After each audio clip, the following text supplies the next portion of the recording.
Hello, I'm Hal Ottaway with the Wichita Postcard Club, and it's time once again for a postcard of the week. This week, I'm just really happy to introduce our speaker that we're going to have at this coming Saturday's Wichita Postcard Club monthly meeting, right here on a Zoom meeting. And you'll get your link to that in the newsletter if you're a club member. And if you're not a club member but would like to join us, email me and I'll be glad to send you the link, directly to your email. And that way you can join us. But it's at 2 o'clock Central Time this coming Saturday, May 6th. And welcome, Kyle Jolliffe from Toronto, Canada, a good friend and has helped us out several times with being a speaker for our Wichita Postcard Club monthly meeting series. And please tell us a little bit about yourself, Kyle, and how you got interested in postcards. I work in the legal field in Toronto, specializing in commercial real estate. My father was an invalid at the later part of his life, and he found purpose in selling postcards on the internet.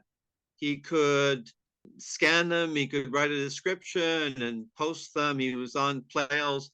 And then the money and the friendships from the people who purchased those cards from him just rolled in. And he found it really valuable, brought the world to his doorstep. And so I helped out by, when I was traveling, I would buy him postcards so he could sell. And I also got interested then myself in postcards, particularly New York City postcards, because I saw they sold well. And I found that New York City is not just one topic, it's many, many topics. It's bridges, it's parks, it's baseball, it's world fairs, it's ocean liners, it's skyscrapers, it's restaurants and hotels and on and on. And one of those topics I like is theater postcards, especially before the First World War. And this was before Hollywood became so big that postcards were used by theater promoters to advertise productions. They were also used to advertise individual actors and actresses. Some postcard publishers created some quite lovely sets of theater postcards, and you can find these not just America, but in Canada and Europe and even Russia, of really quite lovely black and white or colorized postcards of what were described then as celebrated actors and actresses. So I'm going to talk today about one particular production called the Sho-Gun, which ran from October 10th to January of 1904 to January 21st of 1905. And it was a light comic opera set in this imaginary kingdom in the Sea of Japan called Kachu. And it's full of fun and lots of comical action. If you want to read the whole plot of it, you can read an article I wrote about this particular production in Postcard History.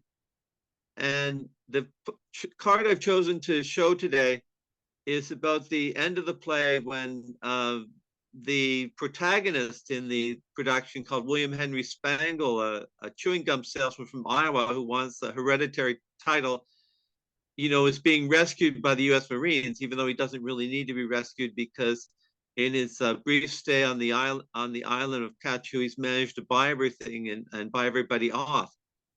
So it's one of those. It's a halftone postcard, but you still see the action. You see the Marines in the background. You see Spangle, and you see some of the local natives, and there's just a lot of action in these early theater postcards, which to me, I was surprised to find, were extensively used to advertise productions. Some of them were given away, and these were the stars of the day, that had the same stature of the stars of later on of Hollywood.